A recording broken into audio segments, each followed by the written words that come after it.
Buenos días.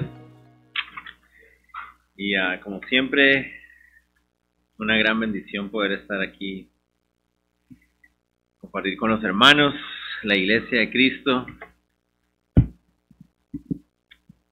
El Señor me ha dado la bendición de tener 2 hijos, y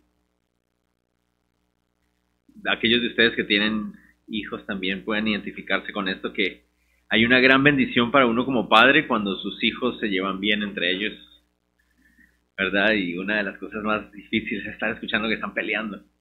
Pero cuando se llevan bien, es como, qué bendición, qué lindo. Y creo que debe ser igual para el Señor.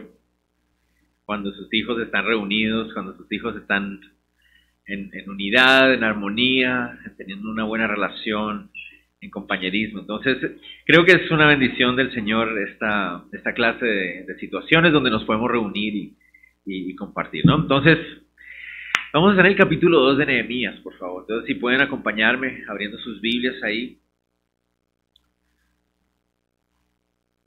Capítulo 2 de Nehemías. Y antes de empezar, es necesario ponernos delante del Señor. Dios, te damos gracias por esta bendición, Señor. Si a nosotros nos trae gozo estar aquí, Señor, nos imaginamos, podemos experimentar unidos el gozo también que produce en tu corazón. Cuando tu iglesia unida viene alrededor de tu mesa para disfrutar de esa provisión espiritual que tú has dado, Señor, nos podemos alimentar juntos, animar unos a otros. Te ruego, Dios, que tú sigas haciendo una obra especial aquí en este país. Podamos, como hermanos, perdonarnos unos a otros, sobrellevar las cargas los unos de los otros, animarnos. Sigue tú usando a tus siervos, a aquellos hombres y mujeres que tú has llamado, Señor. Puede ser un buen tiempo de edificación, de ánimo, para salir a continuar con esa obra que tú nos has encargado, Señor. Por favor, sé tú entre nosotros, usa tu palabra para lo que la dejaste en nuestras manos. Que cumpla su propósito en esta mañana, en el nombre de Jesús. Amén. Bueno, retomando un poquito de lo que nos compartía Jamie ayer en la noche. Nehemías tenía un cargo muy importante dentro de la corte del rey Artajerjes. Era el copero del rey. Pero cuando escuchó que su hermano y sus amigos habían regresado de Jerusalén, vino sobre él una carga muy intensa por la situación en la que se encontraba la ciudad de Jerusalén. Y empezó a orar. Fue al Señor, levantó su corazón delante de Dios en oración. Y hay 4 cosas que me llamaron mucho la atención de ese pasaje en Nehemías 1, y retomando mucho de lo que Jamie nos compartía ayer para enrutarnos ya en el capítulo 2, podemos notar varias cosas. La carga que tenía Nehemías en su corazón era una carga que Dios había puesto en su corazón. O sea, no es lo que él está sintiendo en su corazón no es un asunto enfocado en sus sueños, ¿no? Es que yo tengo un sueño de este ministerio, yo tengo un sueño de esto. No, o sea, eso no es lo que está pasando en su corazón.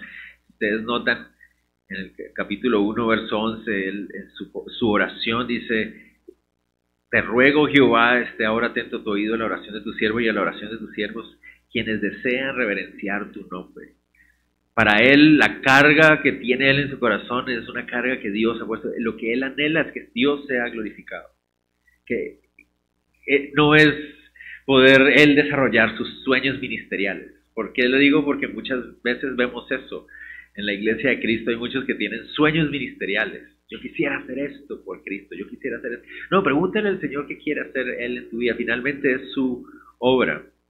Se nos olvida que el ministerio no es algo que nosotros hacemos, el ministerio es algo que Dios hace y nos invita a nosotros a ser parte de ello, ¿verdad? Y entonces a veces perdemos de vista eso y creemos que el ministerio es algo que yo voy a desarrollar. No, el ministerio es algo que Dios está haciendo y lo ha estado haciendo desde siempre y simplemente quiere hacernos parte de eso, ¿no? Otra cosa que vemos es que Nehemías estaba completamente seguro que era Dios quien debía abrir la puerta, la oportunidad para él poder llevar a cabo esa carga que tenía en su corazón. Como lo decía Jamie, o sea, él era un copero y no solamente copero, sino era un esclavo del rey Artajerjes. Él no podía simplemente un día decirle, mira, me voy. Él tenía que confiar en que Dios iba a abrir las puertas. Entonces, por eso estaba orando. Entonces, recordar otra vez, esa carga que el Señor ha puesto en nosotros, en cualquier lugar donde nosotros estemos sirviendo, donde Dios nos ha llamado, tenemos que recordar, Dios, Señor, abre tú las puertas, sé tú guiando. No es algo que yo voy a empujar, Señor, hazlo tú, porque realmente para mí sería imposible hacerlo, es imposible. Otra cosa que Jamie nos recordó ayer acerca de la disponibilidad que Nehemías tenía, ¿verdad? O sea, él empieza a experimentar esa carga en su corazón y nos dice, Señor, mira, tengo esta carga por la reconstrucción de los muros de Jerusalén, por favor, envía a Pablo. Sí. Muchos oramos así a veces, Señor, heme aquí, envíalo a él, ¿no? Hacemos, Señor, mira cómo están las cosas, y a veces somos así con los pastores, ¿no? Pastor, a mí me parece que en esta iglesia debería haber un ministerio de esto. Dale, no, yo pensé que le iba a decir a otro, ¿verdad? Y él dijo, no, o sea, señores, la realidad es que hay una necesidad en Jerusalén, aquí estoy. Yo lo hago, Señor, no sé cómo va a ser, no sé cómo va a suceder, pero yo lo hago. Y la última cosa que vemos, que eso sí no lo mencionó Jamie, porque eso no le correspondía a él, sino está en el capítulo 2, notemos en el versículo 1, dice, sucedió en el mes de Nisan, en el año 20 del rey Artajerjes, que estando ya él vino delante de él, tomó el vino y yo lo serví al rey. ¿Qué cosa queremos notar ahí? Noten ustedes el mes. Claro, para nosotros el mes de Nisan suena más a una marca de carros, ¿verdad? Y no como que, ¿qué será esto? Pero si ustedes notan cuando Jamie nos leía el versículo 1, miren qué mes estaba cuando él empieza a sentir esa carga, es el mes de Kisleu. Y eso significa que llevan 4 meses donde Nehemías ha estado orando. Y entonces aquí es donde quisiera que empezáramos ahorita, porque muchas veces, y sobre todo en nuestra época, somos muy desesperados, ¿verdad? Y queremos que las cosas sean ya, queremos que todo suceda ya. Y a veces no, a veces toma tiempo, es necesario orar. ¿Y por qué es necesario el tiempo? Para que Nehemías se diera cuenta, es Dios el que lo está haciendo. O sea, no es algo que él iba a hacer, era el Señor el que lo iba a hacer. ¿Cómo iba él a acercarse al rey Artajerjes para explicarle lo que había en su corazón? Él no sabía cómo iba a suceder eso, entonces él está orando. Y a veces uno dice, no, pero es una urgencia. O sea, Jerusalén está en un muy mal estado, es una urgencia. Sí, pero necesitas orar. ¿Pero cuánto tiempo voy a orar? Señor, ¿hasta cuándo? ¿Cuándo voy a haber realizado? ¿No? Y ahí está otra vez el asunto. Cuando es mi sueño, ahí es donde está el problema. Pero, Señor, has puesto esta carga en mi corazón. Tengo esta inquietud en mi corazón y está orando y orando y orando y pareciera ser que no va a pasar. ¿Y cuándo va a suceder esto, Señor? Pero ahí es donde se prueba el corazón del siervo también, ¿verdad? Porque si es una carga del Señor, esa carga va a permanecer y el siervo de Dios va a ser paciente, lo suficientemente paciente para esperar cuando Dios abra la puerta. ¿Qué vamos a ver hoy en el capítulo 2? Bueno, Dios abrió la puerta. Y entonces la pregunta que es, ¿y cómo reacciono, cómo respondo cuando Dios abre la puerta? Porque muchas veces nos pasa que oramos y de repente ahí está la puerta abierta y ¿será? A mí me ha pasado eso muchas veces en mi vida también, como que estaba orando y ahora, ¿pero será? Vamos a ver cómo reaccionó Nehemías entonces. Veamos cómo Dios responde a esa oración de 4 meses de Nehemías. Dice, sucedió en el mes de Nisan, en el año 20 del rey Artajerjes, que estando ya el vino delante de él, tomé el vino y lo serví al rey. Y como yo no había estado antes triste de su presencia, me dijo el rey, ¿por qué está triste tu rostro? Pues no estás enfermo. No es esto, sino quebranto de corazón. Entonces temí en gran manera y dije al rey, para siempre viva el rey. ¿Cómo no estará triste mi rostro cuando la ciudad, casa de los sepulcros de mi padre, está desierta y sus puertas consumidas por el fuego? Me dijo el rey, ¿qué cosa pides? Entonces oré al Dios de los cielos y dije al rey, si le place al rey y tu siervo ha hallado gracia delante de ti, envíame a Judá, a la ciudad de los sepulcros de mi padre, y la reedificaré. Entonces el rey me dijo, y la reina estaba sentada junto a él, ¿cuánto durará tu viaje? ¿Y cuándo volverás? Agradó al rey enviarme después que yo le señalé el tiempo. Bueno, se responde la oración de Nehemías, ¿no? Nehemías, como les decía, tenía un trabajo muy importante, era el copero del rey. Era una de las personas más cercanas y de mayor confianza al rey. ¿Por qué? porque el copero tenía la responsabilidad de no solamente servir el vino al rey, sino también de probar el vino antes de que el rey lo tomara. Entonces, por lo general lo que pasaba era, el copero llevaba la copa, no iba a tomar de la copa del rey, o sea, sería una ofensa. Imagínense ustedes que fueran a un restaurante y el mesero llega, menos a un rey, ¿verdad? Entonces, ¿qué es lo que él hacía? Hacía, lo ponía en su mano, de su mano tomaba, y si no se moría, entonces él tomaba. Entonces, el copero era una persona muy de confianza del rey. Nehemías está listo para presentarse delante del rey, pero nunca antes se había mostrado triste delante del rey, por eso el rey nota cierta inconformidad en su corazón. Muchos se preguntan, bueno, 4 meses han pasado y el rey no se había dado cuenta de que había una carga en el corazón de Nehemías. O sea, todos estos 4 meses Nehemías no estuvo triste solo ese día. ¿Qué pasó los 4 meses antes? Bueno, hay 2 posibles soluciones para entender esto. Uno, hay algunos que creen que los coperos se turnaban, tenían turnos. Y entonces que posiblemente Nehemías, cuando dice ahí en el texto, en el versículo 1, cuando el vino estuvo listo, entonces era el turno de él, entonces se presentó delante del rey. Puede ser, no lo sé, quién sabe, quizás. Pero la otra opción es que es simplemente el Señor. O sea, simplemente ese era el día en que el Señor quería responder la oración de Nehemías. O sea, uno no sabe. Tal vez el rey nunca había notado a Nehemías, simplemente recibía el vino y lo tomaba sin ni siquiera ver su cara, ¿verdad? Y ese día justamente observó su rostro. Pero ¿por qué se asustó Nehemías cuando el rey se da cuenta que él está con tristeza en su corazón? Noten ustedes que el rey le dice, ¿por qué está triste tu corazón? Pues no estás enfermo, no es esto, sino quebranto de corazón. La palabra quebranto de corazón significa tu corazón está mal, ¿no? Y entonces él dice, temí en gran manera. Nehemías se asustó de que el rey pensara eso. Uno dice, ¿pero por qué? Porque los reyes en la antigüedad y sobre todo en los medo-persas y esa zona de ahí, exigían que sus siervos siempre se presentaran sonrientes delante de ellos, ¿no? Y que cuando alguien tenía una cara triste o una cara preocupada, podría indicar que era parte de un complot. Tal vez está nervioso porque me van a matar, tal vez está nervioso porque están planeando algo en mi contra. Entonces todos los siervos que se presentaban delante del rey tenían que presentarse sonrientes. Entonces cuando el rey lo mira triste, le dice, mira, no estás enfermo, realmente tu corazón está mal. Él dice, Dios mío, tal vez va a pensar que yo estoy planeando algo en su contra. Y por eso miren la respuesta de él de inmediata es, le dice, para siempre viva el rey. O sea, que claro, no estoy planeando nada malo en tu contra, pero esta es la razón por la cual estoy triste. La ciudad del sepulcro de mis padres está en ruinas. ¿Por qué él habla acerca del sepulcro de sus padres? Porque en aquella época era, y de hecho en la cultura del Medio Oriente, el cuidado de las tumbas es una forma de honrar a los antepasados, ¿verdad? Una tumba bien cuidada, una tumba con honor, habla acerca de la memoria de esa persona, habla del honor de la familia también.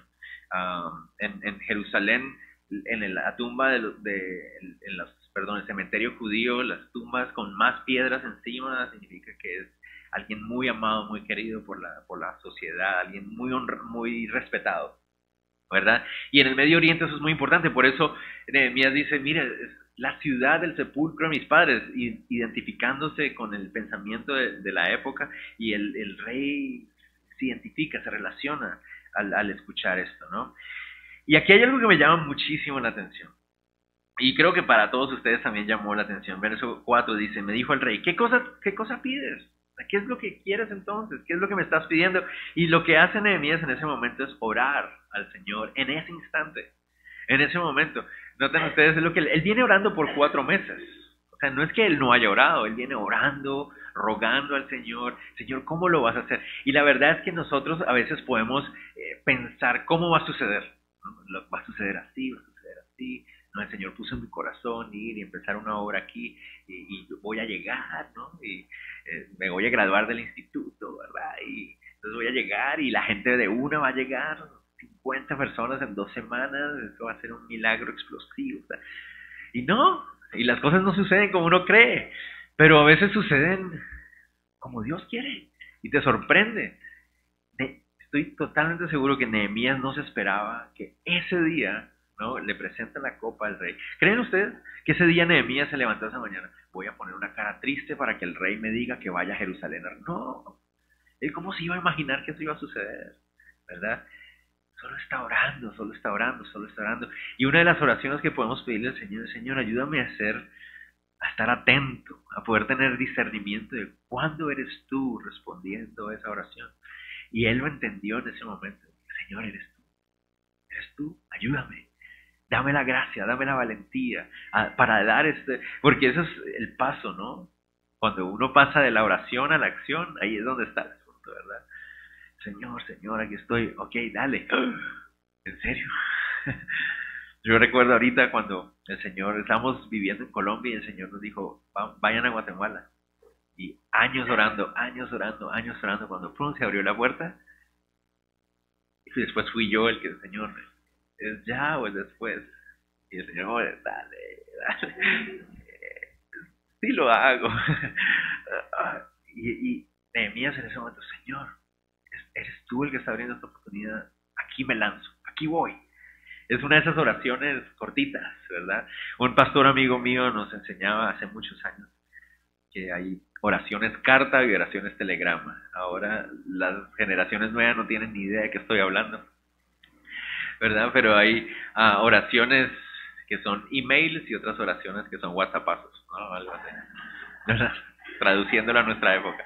Porque a veces los emails son más largos, ¿verdad? Pero el WhatsApp, y a veces es así, ahí tienes momentos donde puedes orar y derramarte delante del Señor, pero a veces hay momentos donde: Señor, aquí voy, ayúdame, no, estoy en tus manos. Y él se lanza y le dice: si le place al rey y a tu siervo hallado gracia delante de ti, envíame a Judá, la ciudad de los sepulcros de mi padre, y la reedificaré. Entonces el rey le dijo y le responde frente a la reina, y eso lo más probable es que se refiere era una reunión privada, donde están solo el rey y la reina y tal vez muy pocas personas, porque las reinas por lo general nunca estaban invitadas a los grandes banquetes o a las reuniones donde habían otros gobernadores y cosas así. Entonces aparentemente es una reunión muy privada. Algunos piensan que tal vez esta reina que está aquí es la misma reina Esther, no sabemos. Pero entonces el rey le pregunta: ¿cuánto durará tu viaje y cuándo volverás? ¿No? Nehemías le responde: no sabemos cuánto. Cuando nosotros llegamos más adelante en los próximos capítulos vamos a descubrir que le tomó por lo menos unos 12 años realizar la obra, pero no sabemos si eso fue el tiempo que le dio. No creo, o sea, no sabemos, pero al rey le gustó el plan que Nehemías había tenido. Y aquí hay otra clave, ¿verdad? Porque nosotros a veces podemos estar orando, pero cuando es una carga del Señor, también no solo, además de la oración, nosotros también empezamos a ver: bueno, yo podría necesitar esto. Es como les dije, es esa disponibilidad: Señor, esta necesidad hay aquí en la iglesia, esta necesidad hay aquí en mi comunidad, esta necesidad hay aquí en mi ciudad, en mi país, ¿verdad? Y estoy orando por eso. Señor, sé tú haciendo la obra, pero úsame a mí. Pero tengo que empezar, bueno, y para eso necesitaría esto, Señor. Y para eso necesitaría esto, ¿verdad? Yo no sé lo que Dios vaya a proveer o cómo lo vaya a hacer, pero yo puedo empezar a pensar. Y Nehemías lo tenía claro. Cuando el rey le pregunta cuánto tiempo, Nehemías dice: yo creo que necesitaría tanto tiempo y necesitaría esto. Y le responde de una manera muy clara, y hasta Jerjes se siente tranquilo y le da su bendición, le dice: dale. Algo que a veces olvidamos es que en Esdras, que es el libro anterior, en el capítulo 4, nos dice que fue el mismo Artajerjes el que había detenido la construcción de los muros unos años antes. Y Artajerjes en el 4:21 de Esdras, si lo quieren leer después, dijo: se detiene la construcción del muro hasta que yo vuelva a decir que empieza de nuevo. Y el Señor ahorita estaba contestando. Y aquí hay un paréntesis nada más, para que notemos la providencia del Señor. ¿Por qué? La construcción de los muros de Jerusalén se había iniciado unos años antes, pero no era el momento donde tenían que ser construidos esos muros. Resulta que esto que estamos leyendo ahorita, donde Nehemías le pide permiso a Artajerjes para ir a reconstruir el templo, es el cumplimiento de una profecía que Daniel había dado años antes. No sé si me entienden.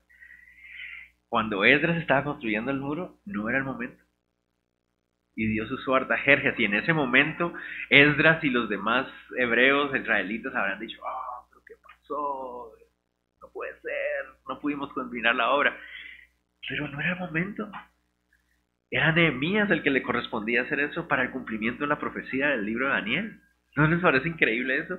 ¿Por qué les estoy queriendo decir eso? Como un paréntesis, porque muchas veces nosotros nos podemos sentir desanimados cuando viene un traspiés en el ministerio. Y duele. Y no estoy diciendo que el diablo no está obrando, pero Dios puede usar incluso los ataques del enemigo. Dios incluso puede usar la carnalidad humana, porque Él es soberano y Él puede glorificarse incluso en medio de nuestra necedad y torpeza. Y lo que para ellos tal vez habrá sido un traspiés era simplemente una forma en que Dios iba a cumplir su profecía de otra manera, ¿verdad? Entonces a veces es bueno recordar, Señor, tú estás en control. Y me duele en este momento y me decepciona lo que está sucediendo, porque yo esperaba que pasara esto. Pero Señor, tú estás en control. Finalmente es tu obra, no es la mía, ¿verdad? Me decepciono a veces porque estoy tan enfocado en mí mismo y a veces creo que yo soy el cumplimiento de la Biblia. A veces. No, no, Cristo es el cumplimiento de la Biblia y yo simplemente soy parte de lo que Él quiere hacer. Pero bueno, ¿estamos bien ahí? Entonces, ¿se imaginan? Nehemías recibe el ok del rey Artajerjes. Ahora, ¿qué sigue? Versos 7 y 8. Dice, además dijo al rey, si le place al rey que se me den cartas para los gobernadores al otro lado del río, para que me franqueen el paso hasta que llegue a Judá, y carta para Asaf, guarda del bosque del rey, para que me dé madera para enmaderar las puertas del palacio de la casa, y para el muro de la ciudad y la casa en que yo estaré, me lo concedió el rey según la benéfica mano de mi Dios sobre mí. Entonces, llama mucho la atención de que Nehemías se atreviera a pedirle tantas cosas al rey Artajerjes. O sea, una vez más, estamos hablando es una monarquía donde Artajerjes es un dictador, ¿no? Entonces se atrevió a pedirle un montón de cosas. Pero me encanta lo que Nehemías pone al final, ¿verdad? Todo esto de acuerdo a la benéfica mano de Dios. O sea, tiene que haber sido el Señor. El Señor es el que movió el corazón. Jamie nos lo decía ayer. O sea, ¿qué le cuesta al Señor poder mover un corazón? Por más Artajerjes que seas, por más presidente del poder más fuerte del mundo, por lo que sea, Dios puede usar y mover corazones. Él no tiene problemas con eso. Y para Nehemías es claro, Dios proveyó la manera en que incluso pudimos usar los recursos que el rey nos permitía tener. Aquí dice Asaf, es interesante, el nombre Asaf es un nombre hebreo, entonces es muy probable que se refiere a unas despensas o unas bodegas de madera que había en el lado de Canaán, o lo que nosotros conocemos como Israel, y entonces, por favor, rey, dame unas cartas para que me provean de madera, ¿verdad? Para poder hacer la obra. Y necesita cartas de los gobernadores. ¿Por qué? Porque, como les decía, en el libro de Esdras, la razón por la cual detuvieron la obra la primera vez fue porque los enemigos de los israelitas los acusaron delante del rey de que estaban rebelándose delante del rey. Entonces, para Nehemías, él ha pensado, ha orado acerca de todo esto y le dice, rey, dame unas cartas para yo mostrarle a los gobernadores de que todo esto es con tu beneplácito y que no nos vuelva a pasar lo mismo de la otra vez. Entonces, él tenía un plan en su corazón también, como les decía. Eso no significa que las cosas van a salir de acuerdo al plan que Nehemías tenía, ¿ok? Pero lo que sí nos muestra es que el corazón de Nehemías estaba tan listo y tan dispuesto que incluso había planeado lo que podría hacer. Entonces, lo mismo con nosotros. Si el Señor ha puesto una carga, empiecen a orar, a pensar, bueno, Señor, ¿qué puedo necesitar yo para eso? ¿Qué es lo que podría ser útil? Eso no significa que las cosas van a salir como ustedes lo están planeando, pero eso muestra esa disposición, esa humildad de dar ese paso, de fe. Si la puerta se abriera, ¿qué debería hacer yo? ¿Qué es lo que necesitaría? Y ahí saltaría. En las manos de Dios, porque finalmente Dios es el que va a dar la última palabra. Pero, Señor, ¿qué es lo que tú quieres hacer? Y aquí quiero hacerlo. 9 y 10. Vamos a ver la primera aparición de algo que vamos a hablar en unas pocas horas más adelante. Dice, vino luego a los gobernadores del otro lado del río y les di las cartas del rey. Vine luego. Y el rey envió conmigo capitanes del ejército y gente de a caballo, pero oyéndolo Sanbalat Horonita y Tobías el siervo amonita, les disgustó en extremo que viniese alguno para procurar el bien de los hijos de Israel. Aparece la oposición. Como les digo, en unas pocas horas más adelante vamos a hablar acerca de la oposición, pero es algo que nosotros tenemos que tener en cuenta. No podemos olvidar la realidad de ese enemigo que tenemos. Pero aquí hay algo que quiero que tengamos en cuenta. Claro, nuestra guerra no es contra seres humanos, es contra potestades espirituales, ¿verdad? Nuestra guerra es una guerra que trasciende lo corto y pequeño que nosotros somos y vemos aquí en este lugar, ¿verdad? No estoy diciendo con esto entonces que que el diablo, o que muchas veces se pareciera que hay personas, carne y hueso, que se oponen a la obra. Y un error que nosotros podemos a veces decir es cuando algo así sucede, tú eres el Satanás o el diablo, ¿no? Porque la Biblia dice que la guerra es contra el diablo y tú eres el diablo, ¿no? No, lo que tenemos que recordar es nuestra guerra trasciende lo que vemos y lo que tenemos a nuestro alrededor. Sí, hay hombres y mujeres, incluso hermanos en Cristo, que van a ser la oposición más férrea que tengamos. Pero tenemos que recordar, no se trata de mí, hay una guerra superior. Esta es una obra que es de Dios. No lo debo tomar personal. Me afecta, me duele, me entristece, me molesta, me da rabia.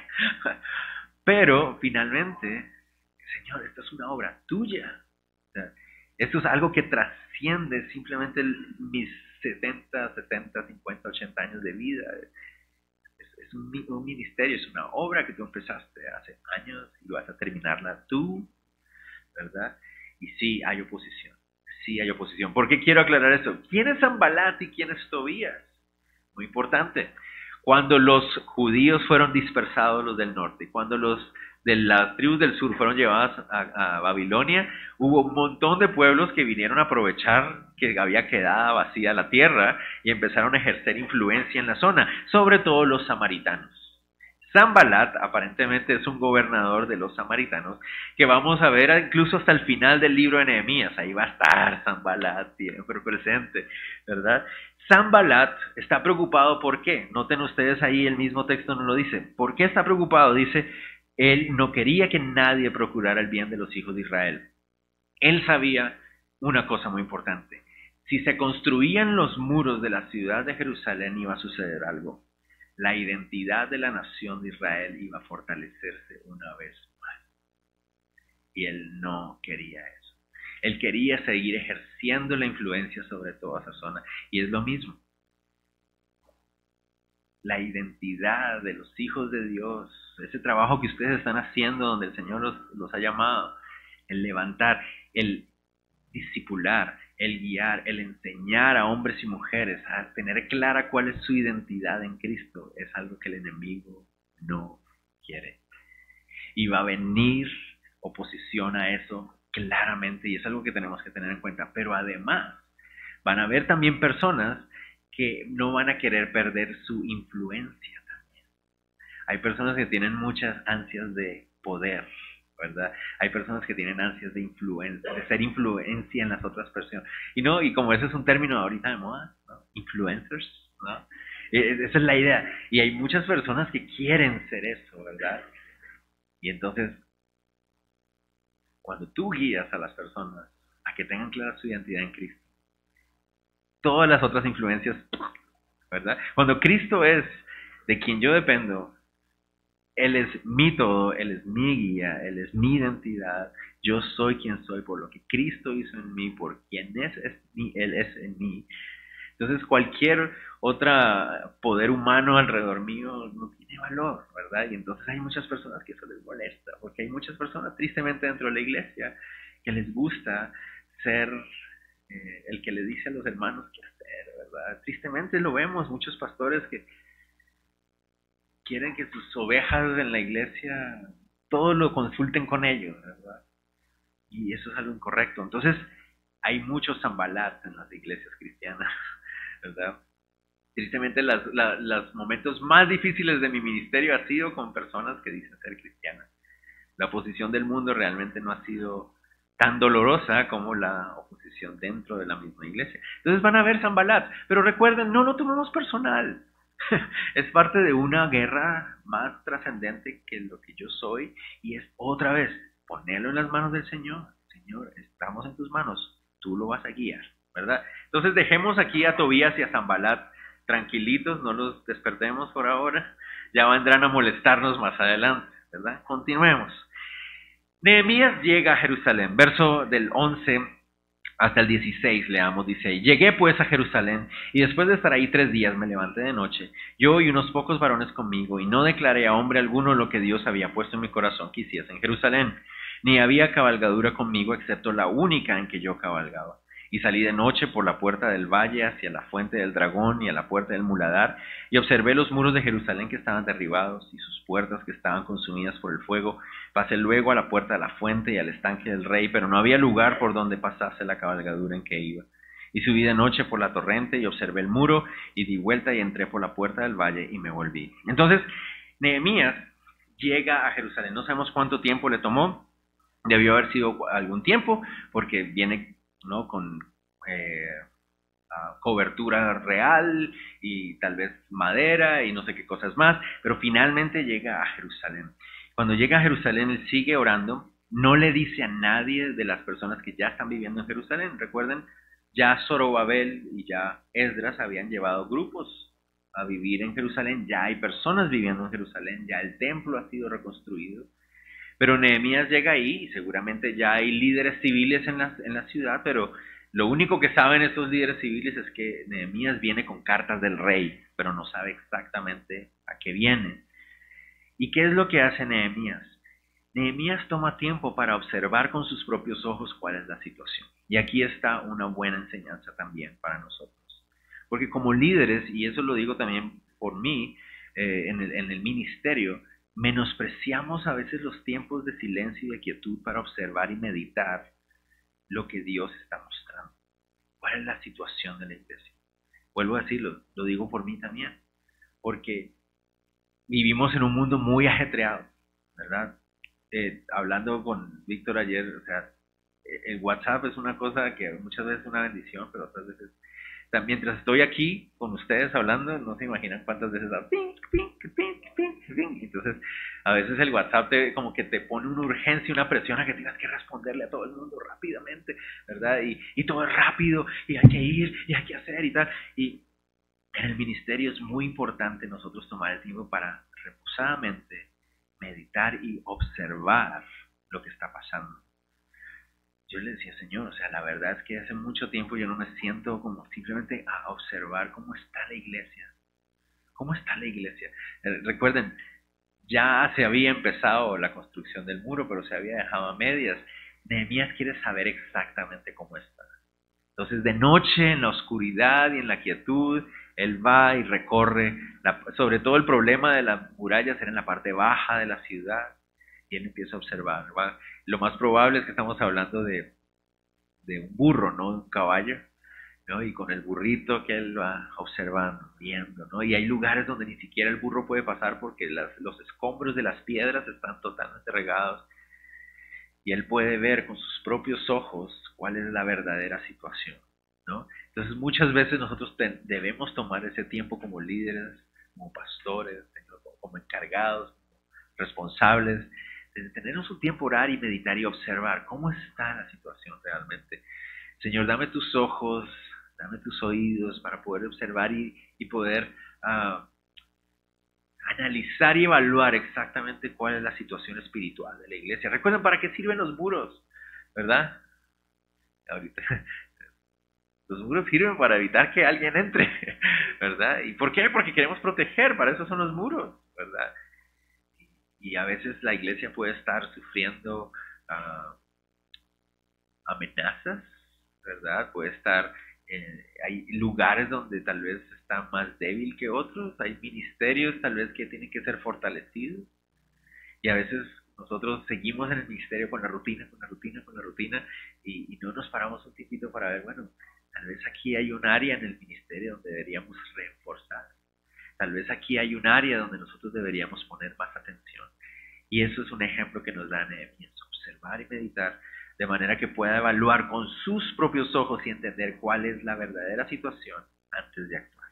Sigamos, verso 17 y 18, dice así. Verso 16, perdón. Y no sabían los oficiales a dónde yo había ido, ni qué había hecho, ni hasta entonces lo había declarado yo a los judíos y sacerdotes, ni a los nobles y oficiales, ni a los demás que hacían la obra. Y les dije, pues vosotros veis el mal en que estamos, que Jerusalén está desierta y sus puertas consumidas por el fuego. Venid y edifiquemos el muro de Jerusalén y no estemos más en oprobio. Entonces les declaré cómo la mano de mi Dios había sido buena sobre mí y asimismo las palabras que el rey me había dicho. Dijeron, levantémonos y edifiquemos, así esforzaron sus manos para bien. Entonces vemos cuál es el siguiente paso de Nehemías, otra vez el buen ejemplo para nosotros. ¿Qué hace Nehemías? Una vez que ha visto, que ha observado, ha meditado acerca de la verdadera situación, lo que hace Nehemías es llamar al pueblo, a los líderes civiles de la ciudad, para comunicarles la situación, ¿verdad? Una cosa que Nehemías sabe es que él solo no puede hacer la obra. Eso es muy importante, ¿verdad? Pastores, líderes encargados aquí. ¿Cuánto nos cuesta entender eso ahora? Sí, es cierto, Nehemías tenía la carga. Sí, es cierto, a Nehemías Dios le había abierto la puerta. Es cierto, Nehemías tenía las cartas del rey Artajerjes. Pero ¿creen ustedes que Nehemías podría construir ese muro solo? No podía. Y a veces nos pasa lo mismo. Es que yo soy el que tiene la visión, ¿no? Yo sé exactamente lo que quiere hacer. No, pero tú no puedes solo. Llama a aquellos que Dios también ha puesto en responsabilidad. Hazlos parte, comunícales. Dile, miren, esto fue lo que observé. Y miren que me encanta como Nehemías, les dice, uno, les muestra qué es lo que está mal. Noten ustedes, les dicen, miren, recorrí el lugar y está mal esto. Dos, les dice, unámonos para hacerlo juntos, ¿verdad?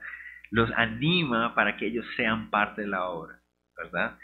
Y después les recuerda por qué lo deben hacer. Esta es la ciudad de Dios, no debe estar en vergüenza, ¿no? Y después les comunica cómo Dios había estado guiando. Y les dice, esto es lo que Dios ha hecho hasta ahora para confirmar que esto es lo que debemos hacer. Y entonces, ¿qué podemos nosotros aprender? Pues hacer lo mismo. Uno, nuestra familia, nuestra iglesia necesita alguien que les anime a ver lo que debe ser arreglado, ¿no? La iglesia y la familia, nuestras familias, como líderes de nuestras familias también, la iglesia necesita un líder, a un responsable, un hombre, una mujer que digan, miren, aquí tenemos un problema. Aquí tenemos un problema. He estado orando, he estado meditando, he estado observando, miren, tenemos un problema. Y es una responsabilidad de nosotros como pastores también. Animar a nuestra iglesia y decirles, iglesia, el Señor nos está llamando a cubrir esta necesidad. Y cada comunidad, cada ciudad, cada lugar es diferente, ¿verdad? Hay lugares donde tal vez el problema está en la juventud, hay otras iglesias donde tal vez el Señor quiere hacer una obra en los matrimonios, porque hay, qué sé yo, no sé. Cada uno en nuestro lugar puede observar, Señor, esto es lo que tú quieres hacer, y comunicárselo a la iglesia. Iglesia, está adorando y veo que aquí tenemos una gran necesidad. Y lo segundo es, yo no lo puedo hacer solo. Es un trabajo todos juntos. Dios quiere hacerlo a través de nosotros. Unámonos. Vamos a hacerlo. Oremos juntos. Vamos a hacerlo juntos, ¿verdad? Y después, recordarles, porque esto es lo que honra a Dios. Esto es lo que glorifica a Cristo. Esto es la parte del ministerio de la obra del Señor. Y la obra del Señor hay que hacerse, hay que glorificar al Señor, hay que extender el evangelio del reino. Esto es lo que el Señor quiere que hagamos. Y también comunicarles, miren, esto es lo que Dios ha hecho. Dios ha confirmado de esta manera, Dios ha guiado de esta manera, esto es lo que el Señor ha hecho. Y entonces de esa manera la gente puede escuchar y decir, ok, te entendemos. Vamos, hagámoslo. Miren la respuesta del pueblo, es lindo. Levantémonos y edifiquemos. Así esforzaron sus manos para bien. Yo creo que este es uno de los momentos más lindos para uno como líder, como pastor o como responsable de algún trabajo de la iglesia, ¿verdad? Ustedes, pastores, que están aquí, ¿no? Esa es una de las cosas más preciosas que hay. Cuando uno de repente voltea a ver y todo el mundo está haciendo lo que debe hacer con amor, con alegría, y se hace con gozo, con fuerza, y uno ve a la iglesia orar y uno dice, oh, Señor, gracias, me puedo retirar hoy, Señor, ya. Es espectacular, es una bendición grandísima, pero ahí no termina la historia, obviamente, ¿verdad? Pero es uno de los momentos más lindos para uno como pastores cuando uno ve que cada uno empieza a asumir su responsabilidad y pone de sus talentos, de sus capacidades, de sus dones, y cada uno empieza a trabajar en armonía, en unidad. Es como, wow. Y pues, en unos pocos minutos el pastor Troy nos va a hablar acerca de cómo cada uno empezó a poner de su parte y trabajaron juntos. Wow, qué linda, qué bendición tan grande, ¿verdad? Y Nehemías lo ve ahorita. Pero estamos empezando el libro, ¿verdad? Pero esos son uno de los momentos más hermosos. Sigamos. Versos 19 y 20. Pero cuando lo oyeron, otra vez, querido Sanballat, Sanballat Horonita, Tobías el siervo amonita y Gesem el árabe hicieron escarnio de nosotros y nos despreciaron diciendo, ¿qué es esto que hacéis vosotros? ¿Os rebeláis contra el rey? ¿Qué es lo que quisieron hacer estos dos personajes? Una vez más, traer ese temor, ¿verdad? De que el rey viniera y estorbara la obra una vez más, porque esa es la misma amenaza que habían usado unos años antes cuando Artajerjes detuvo la obra. Entonces ellos quieren usar la misma estrategia, a ver si logramos desestabilizarlos, desanimarlos, ¿verdad? Y eso es lo que va a pasar en el ministerio. Una vez que la iglesia está empezando a trabajar, una vez que el ministerio empieza a funcionar, empiezan a venir esos pensamientos, esos desánimos de que esto no va a durar, ¿verdad? Después a ver qué va a pasar y va a volver otra vez a fallar. Y empiezan esas condiciones de desanimar en el corazón. Pero la respuesta de Nehemías, una vez más el ejemplo de Nehemías para nosotros. Y en respuesta les dije, el Dios de los cielos, Él nos prosperará, y nosotros sus siervos nos levantaremos y edificaremos, porque vosotros no tenéis parte, ni derecho, ni memoria en Jerusalén. Nehemías no hace caso de lo que ellos están tratando de generar en su corazón, sino que les refiere lo que el Señor está haciendo. Y aquí hay algo muy importante. Y eso nos va a dejar listos para cuando veamos el capítulo 4 más adelante, cuando los Sanballat y su compañía vuelva otra vez a atacar. Recuerden, miren lo que Nehemías cómo les responde a ellos. Les recuerda, esta obra es realmente de Dios, ¿no? Y eso es algo que, cuando viene el ataque del enemigo, cuando viene el desánimo del enemigo, recuerden, ¿de quién es realmente la obra? No es mía, es de Dios. 2.